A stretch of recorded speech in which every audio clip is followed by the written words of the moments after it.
Hey everybody, welcome to our regular get together on Fridays. This is what's new and coming up with lipedema. We do this every Friday. I'm Leslie Keith with the Lipedema Project, and I'm here with my friends and colleagues who now we've all seen each other in person, not just virtually. So I got over here, I've got Siobhan Huggins. Hi, Siobhan. Hi, I'm the research specialist with the Lipedema Project. I'm doing yet more experiments lately, and I'm sure I'll report back eventually on them. Yes, more self-experimentation. She does it on herself first before you do. So, so I can tell you everything that can possibly go wrong. Right. And Gail is here too, our community manager. Hi, I'm Gail Straker, the community manager, and experiments scare me. So that doesn't mean I don't do experiments. I do experiments, but sometimes I don't pay much attention to them because I just, I'm like, oh, I'm done. I don't want to keep record of that. But what I do is I like to reach out to the community and I like to see what's going on. So like right now, I know I've got 7 viewers on this wonderful live stream. And I've got 3 people from Instagram, and yet nobody has given us any love. Nobody has given us a heart. Nobody's given us a thumbs up. And so my heart is breaking and my thumb is broken. So if you can tell us where you are, what your name is, and send us some loving, we would really like to see that right now. Thank you, Gail. And we have a couple of things that are happening that we want to share with you.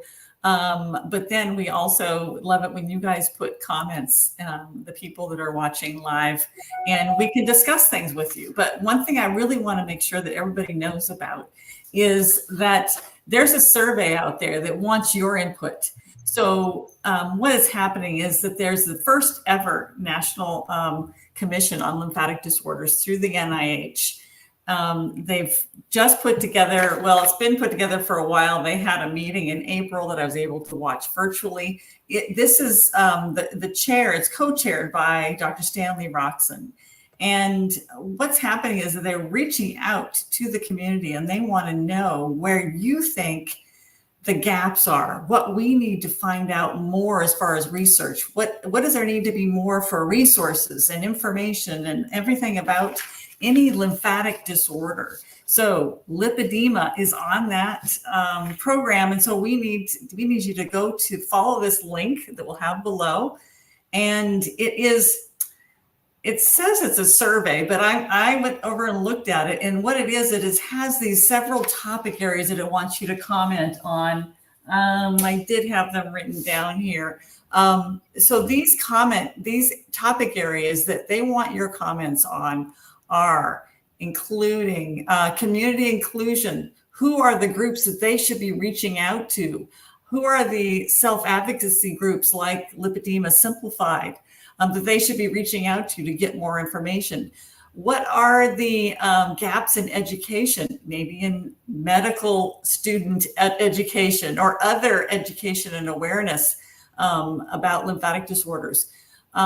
What do we need for aids and tools for assessments for patients that would use on themselves, caregivers that could be using, so you can monitor your own condition, for instance. And then lastly, scientific advancement. So they want to know what do we think the gaps in research are.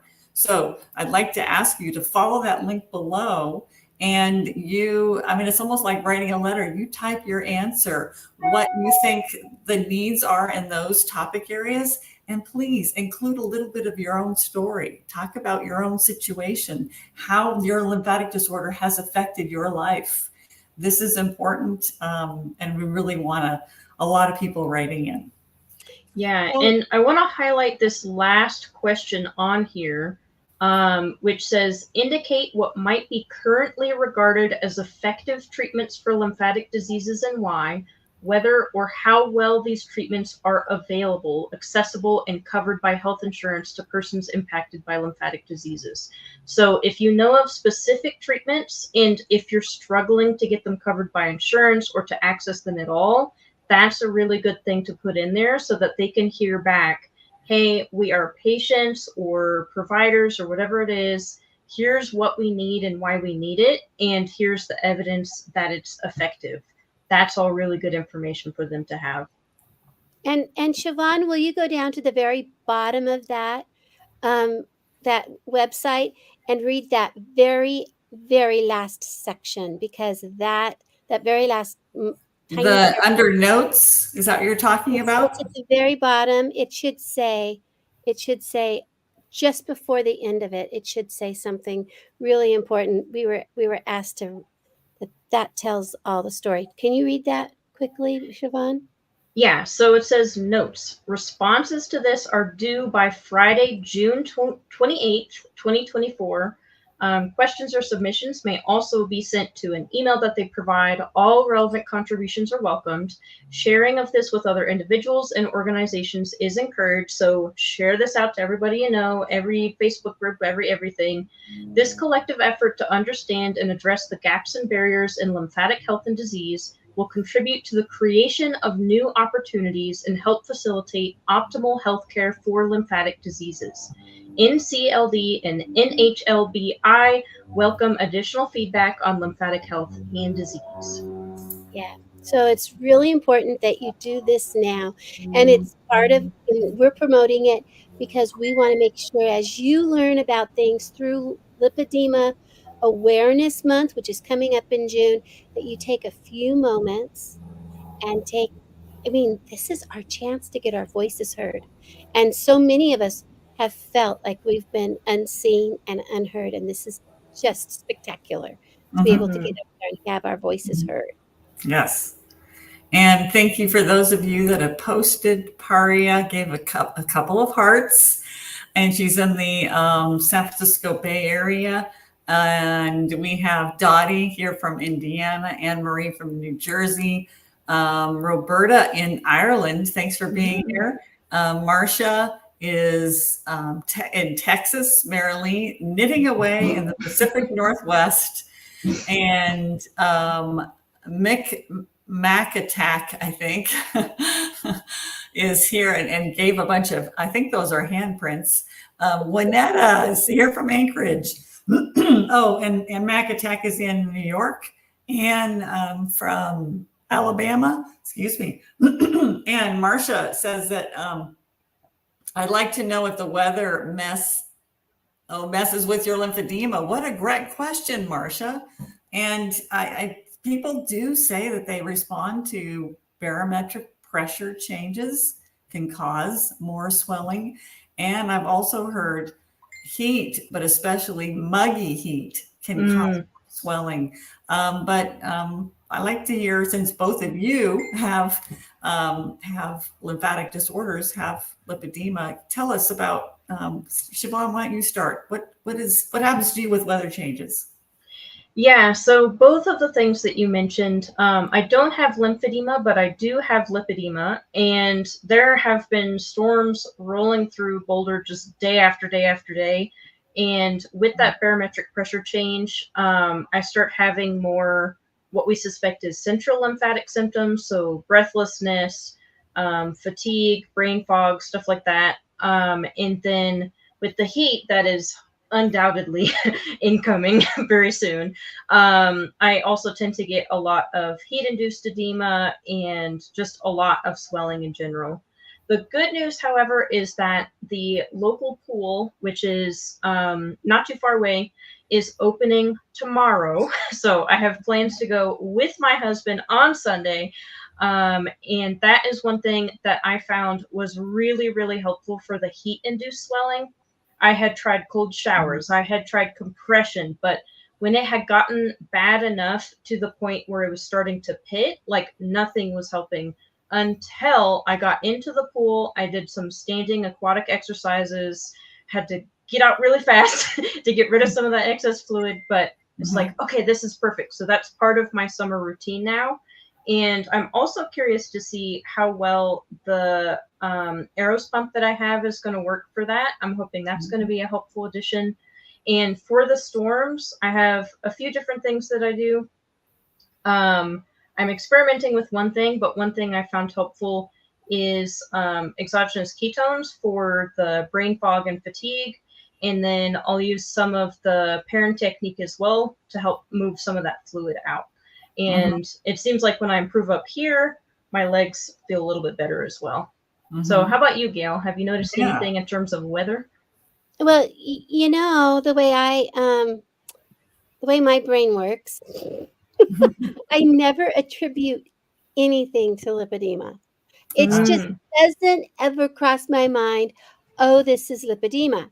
Because all of my life, it gets warm, I bloat up, I swell up, and I'm like, oh, it's because I'm fat.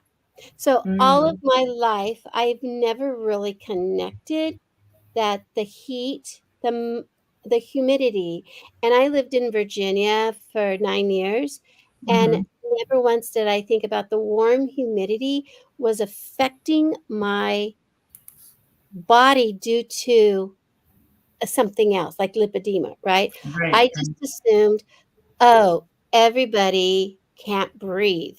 Because I mean, it's humid, I can't breathe, right? When it's warm and humid, I can't breathe. And I always thought it was because of me. I thought everybody couldn't breathe. So my husband had a problem, right? So I never attributed the changes in my body due to other as something that was unique to a person with lipedema. But now I do. And so one of the things that I know I've done forever and ever is I don't need to put my whole body in a swimming pool when it's warm to help with the swelling. All I have to do is put myself in a swimming pool from my knees down. My feet and my calves, and that cooling down helps my whole entire body drain the swelling. And now I realize, oh, it's because for some reason my lymph slows down. My drainage, my whatever is happening slows down. And all I got to do is put my, it's like all I got at the river, at the lake, whatever. All I got to do is hop up to my knees and my whole body feels better. And I just have to run off, get some extra fluid out, and I come back. So it's really interesting, Siobhan, that you say, oh, now that the pool's open, right? It's lovely. And so even though the weather changes, now when it's cold, no swelling at all, Yeah. It seems, I shouldn't say that, but no swelling from the weather change. Yeah. I do that. But I love, but then, as an old desert rat, I love the rainstorms. And so I'll take those. And Aiden in the chat said, when I prepare my lymphatic system before I get in the pool, MLD prep, it helps me so much. That's a cool idea, to open things up before even getting in the pool. I haven't tried that. And I wonder if you have to take a bathroom break more often if you've done that. Yeah, I wouldn't be surprised. Yeah. Very interesting. I always thought it was because of water, just because I'm in the water and my brain goes, oh, got to get out and go potty. I never connected it to lymphatic drainage. Until I started listening, until I got involved with Lipedema Simplified. Yes. When people started talking about it, I thought everybody had to get out of the pool and run to the water. Well, and we do. That is for sure. Yeah. But the thing is, when you have a lymphatic disorder, when you have swelling, anything that it takes the fluid out of your tissues and gets it to your bladder is a good thing. It's getting its way out instead of being trapped in your tissues.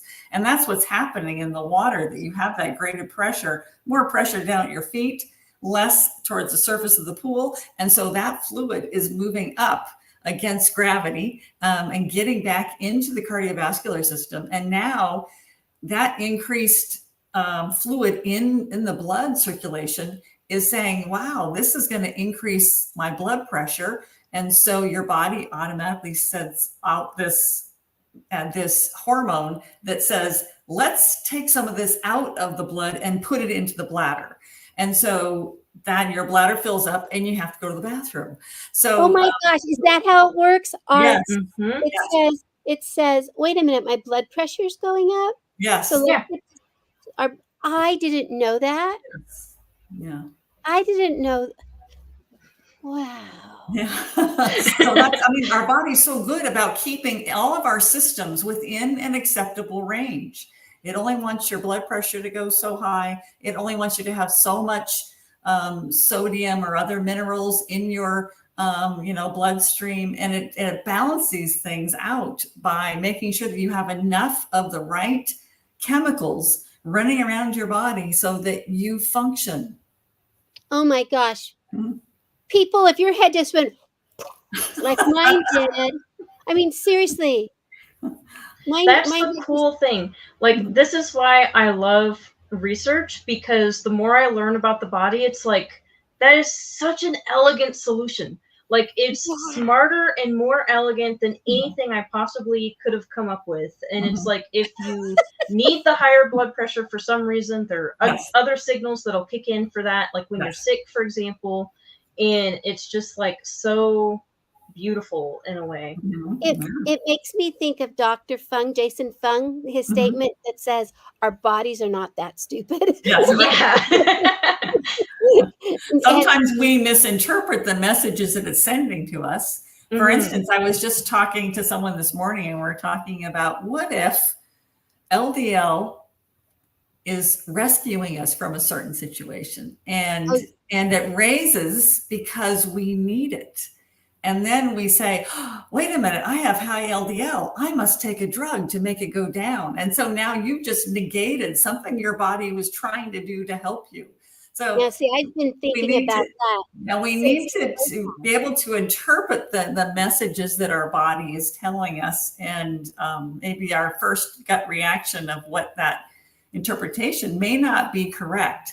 So that's why we're studying this. We're studying what does it mean when your LDL goes up? What does that actually mean? Yes, and that's why the most powerful question that I always try to ask whenever I run into an issue or a symptom from lipedema or otherwise is, why is this happening? Right. Just why? Brainstorm some ideas of why might this be happening, and could it be happening for a reason where it's an underlying issue that it's responding to, and how might I address that underlying issue so that the thing that's bothering me in response to that is not bothering me anymore. You know, you guys, I'm sitting here, I'm talking to the audience now, not I am sitting here with two researchers. I'm the community manager. This is what I do. My mind gets blown every single time I talk to Leslie and Siobhan. I'm just like, oh, you guys always just, wow. Okay. Cool. So real quick, this isn't related to anything, but I wanted to celebrate it with our audience here. I'm going to call this the Somebody Mentioned Lymphatics Corner. Everybody clap. A personal trainer that I follow on Twitter recently posted a video, and I'll put it in the chat. It's like 45 seconds long or something, so everybody can watch. But what he talks about is the importance of working the calf muscle, because there is a compartment in there which helps pump lymphatic fluid up to the heart and back into the circulation. He calls it the second heart. He specifically names lymphatics. And if you have watched the on-demand videos from the World Lipedema Congress, or some of the other videos talking about the subclinical compartment syndrome, they mention that compartment he's talking about, and how the pumping of the calf muscle squishes it to help push that lymphatic fluid back up. So I think that's super cool. I am going to congratulate anybody and everybody outside of the lymphatic and lipedema circles who mentions and praises and is just celebrating the lymphatic system and is educating people on it. So thank you, Jerry, for mentioning it. Thank you, JT. Good job. Yes. And I'd like That to is so cool. point out another video that is just hit 6 hours ago. Our own Lisa from Lipedema Simplified was on a podcast, Unleash Your Audacious Confidence podcast. And she was there talking about lipedema, of course. So everybody follow that link to another place. Now, this is a little bit longer than Siobhan's 45 seconds, but please check that out. Gail, do you know more about her interview for that? All I know is that it was eye-opening.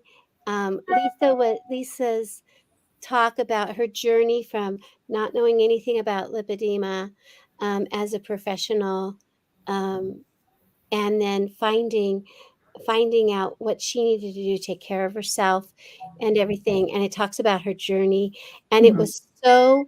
it was so well accepted that people who are going, wait a minute, I didn't know that, because the Unleash Your Audacious Confidence podcast, Alicia Curry, the host of that, is talking about body awareness and body acceptance, Mm-hmm. right? Right. She does not have lipedema. Right. Right? But she's talking about body acceptance, and all of us, we have to accept this body that we're in, because what else do we do, right? It's not very well that we can just throw it away and get a fresh one. We have to accept this body. And so she's talking to Lisa about how her journey from not knowing a thing about lipedema to where she is now, being a voice, an advocate for all of us. It's a phenomenal journey. And now lipedema is being heard, right? Yes. We're hearing the term lipedema. We're finding that, yes, there is a situation out there. It is real. These are the journeys. Her story is our story, in some way. And so it's quite marvelous. And it just dropped today. So make sure that you watch that. It's amazing. And I think this would be excellent, Siobhan, to have this be a new little spot. People scouring the internet for mentions of the lymphatic system, mentions of lipedema, outside of our community. What's the rest of the world talking about? And so when you find something, Siobhan, can people contact you by email and say, hey, I found this awesome little spot that mentioned lymphatic system or lipedema? Can they just email you about that? Sure. They can email at Siobhan at lipedemaproject.org. Let me get it up there, Siobhan. I'll get it up there. I know where you are. And it can be an article you saw. It could be a conversation you had. It could be anything related to lymphatics, and we'll have our own lymphatics were mentioned corner. Hopefully, yes. We'll think of something cool to call it. Yeah. Yeah. So this is part of our raising awareness. And so, wherever you see those mentions, we want to praise those people for mentioning it. And it feels like all we keep doing is giving links, but it's so exciting that we have so much. This is called What's New and Coming Up, and I will tell you what, it's really new and coming up. I mean, it feels so phenomenal. I feel like, we're a groundswell movement. I feel like we are on the cutting edge. We are in that place where it's like, okay, now people are listening to us finally. After what, 80 years? Now people 1940 to 2024, right? 64 years. Did I do the math wrong? No, I think she was right. It's 84 years. Yeah. I can't do math. I'm the one who I'm the math teacher. Siobhan's the researcher. Anyway, so 80, over 80 years that since it was first labeled lipedema, since they first spoke about it, the Mayo Clinic, Allen and Hines in the Mayo Clinic and now it's like I'm an explosion city these days. That's right. It's like fireworks and all excitement, and we're all excited because Lipedema Awareness Month is coming up, and I get excited. I talk more, so I'm going to shush right now so that you guys can tell me what the next topic is. Well, I Well, wanted to that talk was about getting together in person yeah. at You just these mentioned heart-to-heart circles. Lipedema Awareness Month, which Yes, segues perfectly into talking about the heart-to-heart circles. yes, yes. So we are having a lot of opportunities around the world to get together in person, in your community or someone nearby, we hope. And so if you follow this link, another link, you will find all the various locations around the world where people have already said, I will host a little get together in my local park, in my little local cafe, whatever, where a small group of people can get together who want to talk about lipedema, want to learn about lipedema, who maybe just discovered they have lipedema or have been dealing with it for the last 40 years. These are getting together like we did last year, and these they were wildly successful. A lot of people had a great time getting together in person and being able to support each other and learn from each other. Both Gail and Siobhan are hosting a get together, and so if you guys can both talk about what you guys have planned. Gail, do you want to start? I will start because the first one that's going to happen, it's not mine. The first one that's going to happen is Catherine's, our wonderful, lovely Dr. Catherine Seo. She is hosting one, co-hosting one with Deb, and in Cambridge and the Boston area. And so if you click on the link and you're ready to go by the 2nd of June, she's like kicking us off just fine. So she'll be hosting one on Sunday, June 2nd. That's like a week away, right? Not this Sunday, but the following Sunday. And then I'm hosting one in the Boise area on June 8th, which is this out on a Saturday. And another one is going to be in Nashville on June 8th, hosted by Adi McKenzie, who's a certified lymphatic therapist, and she's a coach with Lipedema Simplified. And one of her clients, who Lisa Fielder, they're having one in Nashville. So one in Boise, one in Nashville. And I know some of you guys are close by. I know you are. I'm already getting registered. Click on the link and come see somebody. I think right now we have 14 or more that you can sign up for. Marilee says she's looking forward to attending the Pacific Northwest meeting. There's one in Portland on the 22nd. Oklahoma City, Beaverton, Oregon, Garner, North Carolina, Pittsburgh, Philadelphia. Pittsburgh, Pennsylvania. Yeah, the Fort Lauderdale area. There's one at Boulder, Colorado, right, Siobhan? Yes, there is. So I hosted one last year in Denver, but I actually realized there's the perfect place in Boulder that has parking, and it is going to be hosted at Wild Pastures Burger. And I'm really excited about this place personally, because they do not use any seed oils. They don't have any added sugar in any of their sauces. They have many a low carb option.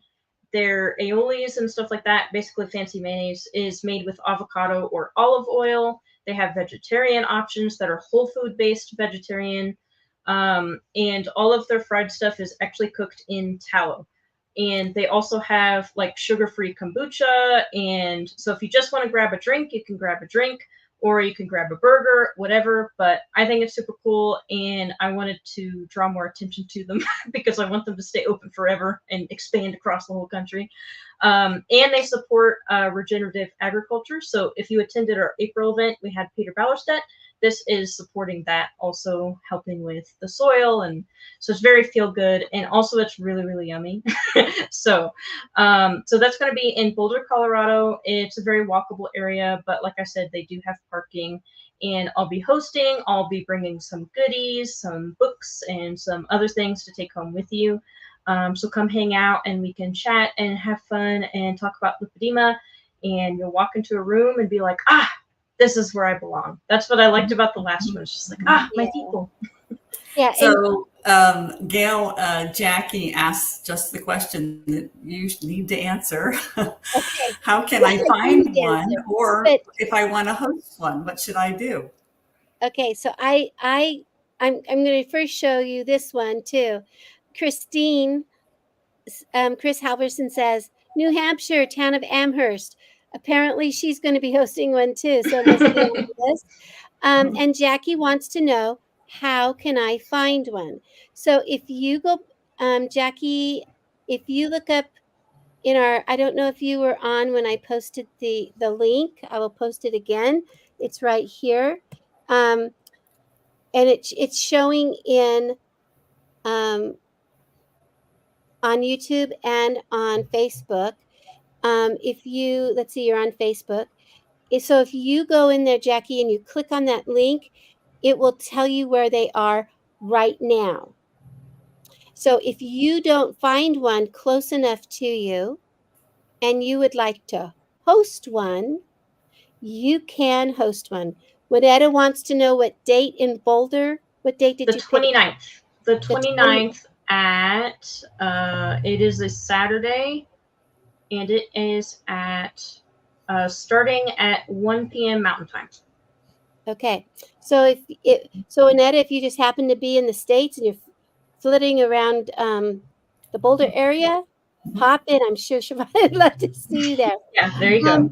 But what happens if there's not one in your area? How do you host one? Because you can host one. It's so simple. As a host, all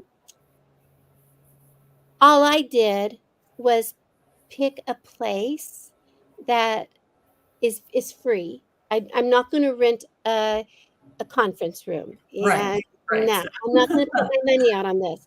So I picked a location that was free, that was easy accessible. So it has, we want women, people who might have mobility issues, because so many of us do, to be able to get into the building.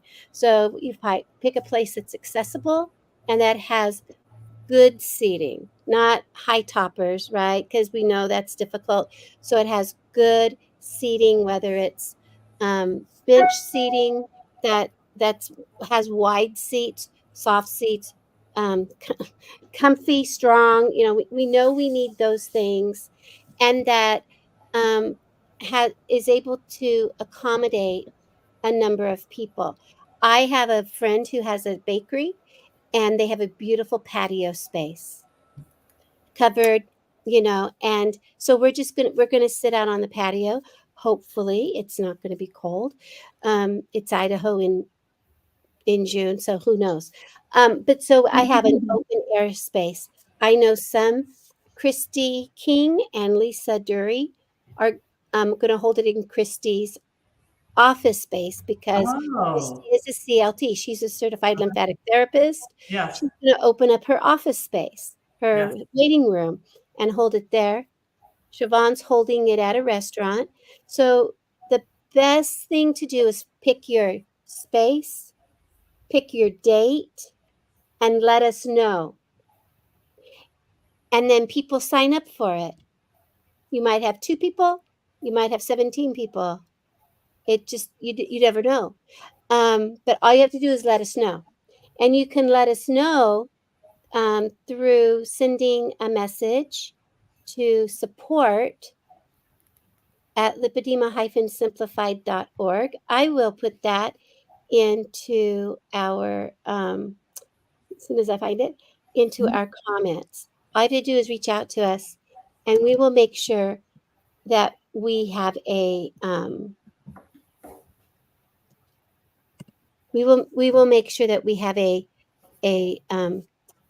response to you. Now, I do know that in Mac Attack, she says, too bad there's not some Zoom dates. There are not some Zoom dates yet.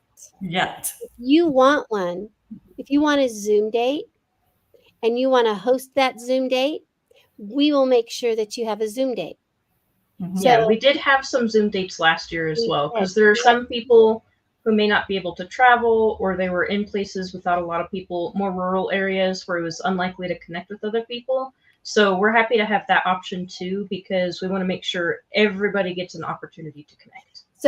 So Mac Attack, make sure that you reach out to us and say, I want a Zoom date. Gail can host one. This is the time I want it. You tell us when you want one. Mhm. I'll open it up if I can. One of us will open it up, and if we Yes. can, we'll hold it on our Zoom. But Mhm. you tell us when you want to do it. I will co-host with you if I can. That's how easily that's done. Yeah. Mhm. Okay? Because we will use our Zoom to run it. So you just say, Gail, I want to do it on this date. Well, not Gail, you'll talk to the Mhm. support team. Mhm. But to Mhm. say, I want Gail to co-host me on this date if she's available at this time. So I would love to do that with you, Mac Attack. So you just let us know. Mhm. Okay? Mhm. You do that for us. I'll do that for you. Mhm. And it was another great Friday to hang out with everybody here, to get together again as we usually do at this time, 4:30 p.m. on Fridays Eastern time. And we hang out for, well, we always say we'll be about 20 minutes, but we always go over. So it was wonderful to be here with you all. Thank you so much for joining us and being really interactive and posting things. We love it when you're chatting with us. And as Gail says, when you give us some love. Oh, yeah, So, give us some love. yes. And we will see everybody back again next Friday again for our usual get together. Thank you so much for being here.